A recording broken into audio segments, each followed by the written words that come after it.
Hi అండి అందరికీ. Lunch అయిపోయిందండి, ప్రిపేర్ చేయటం. నేనైతే ఇప్పుడే అయిపోవచ్చిందండి. చూసారా, చక్కగా వేగిపోయింది కూడా. ఇదేంటంటారా, తోటకూర ఫ్రై అండి, ఉల్లికారంతో. చాలా ఈజీ అండి. తోటకూరని చక్కగా కడిగేసి పక్కన పెట్టుకోండి. ఈ లోపు ఆ నీళ్ళు వడిలే లోపు 4 ఉల్లిపాయలు, 2 టమాటాలు, 4 ఎండుమిరపకాయలు, కొద్దిగా జీలకర్ర, కొంచెం 4 ఎల్లుల్లిపాయలు, ఇవన్నీ కొంచెం ఫ్రై చేసి మిక్సీలో వేసుకోండి. అది మిక్సీ వేసేలోపు కడిగి పెట్టుకున్న తోటకూర కొంచెం ఆయిల్ వేసి ఫ్రై చేసుకోండి. సగం పైన ఫ్రై అయిపోయాక ఏదైతే రెడీ చేసి పెట్టుకున్నామో ఉల్లికారం, అది కూడా ఇందులో వేసి కలిపెట్టేయండి.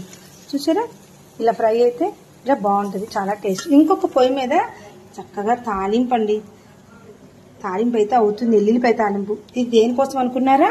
ఇదిగోండి, కందిపప్పు, అల్లము, పచ్చిమిరకాయలు, ఉప్పు, పసుపు కుక్కర్లో పెట్టేసాను. బాగా ఉడికాక కవ్వం పెట్టి ఇలా గిలకొట్టేస్తున్నాను. కందికట్టండి.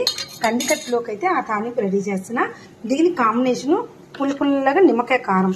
నిమ్మకాయ 3 నిమ్మకాయలు తీసుకుని 2 చెంచాలు ఉప్పు, 1 చెంచాన్నర కారం వేసుకుని దీంట్లో కొంచెం మెంతిపిండి, 1/2 స్పూన్ మెంతిపిండి వేసుకుని ఈ విధంగా పెట్టుకుని దీంట్లో కూడా ఎల్లుల్లిపాయ ఇంగువ తాలింపు చాలా బాగుంటుందండి.